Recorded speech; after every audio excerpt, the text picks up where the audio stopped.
সিঙৰ MLA চেহেৰাটো গুৱাহাটীৰ চিটি বাছৰ পকেট মাৰটোতকৈও বেয়া।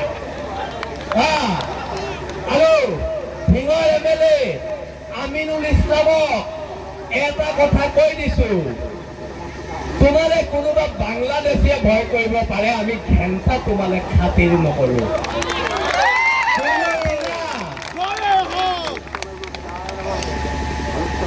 আমি সিঙৰ MLA আমিনুল ইছলামলে ঘেণ্টা ভয় নকৰো।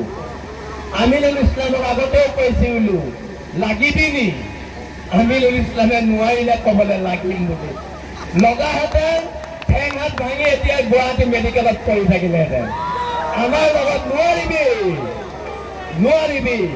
আজি কিছুমান টিভিৰ ডাঙৰ ডাঙৰ টক শ্ব'ত আমাৰ ল'ৰাবোৰৰ কথা কয় গুণ্ডা ডকাইত। যদি সিঙৰ মানুহৰ কাৰণে ডকাইত হ'ব লাগে, বীৰ লাচিত খানাৰ প্ৰত্যেকটো ল'ৰা ডকাইত হ'ব। আমি এটা কথা আমি স্পষ্টকে কৈ দিছো। আজি মিডিয়া আছে, আজি শ্ৰদ্ধাৰ সংবাদ মাধ্যম আছে। সিঙৰ OC এই কলিতা উপদে মানুহজনে বাংলাদেশী মূলৰ মানুহৰ পৰা পইচা খায়। হিমন্ত বিশ্ব শৰ্মাই তেওঁক ছাছপেণ্ড কৰিব লাগিব।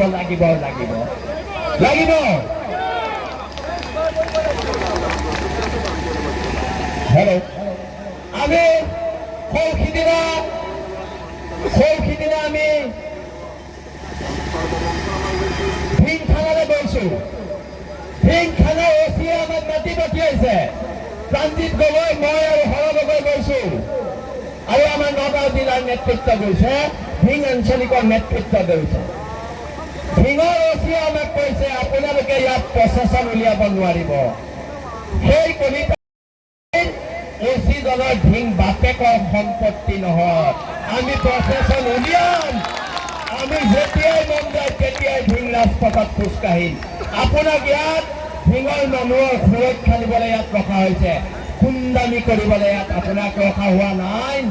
আৰু সেই OC দলক এটা কথা কৈ দিওঁ, আপোনাৰ জেলৰ লগত কিমান সম্পৰ্ক নাজানো, আমাৰ জেলৰ লগত মধুৰ সম্পৰ্ক। জেল আমাৰ কাৰণে অলংকাৰ আৰু অলংকাৰ।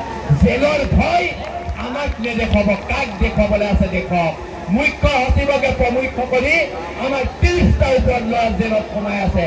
জেল আৰু হেণ্ডকাপ বীৰ লাচিত খানাৰ অলংকাৰ হয়।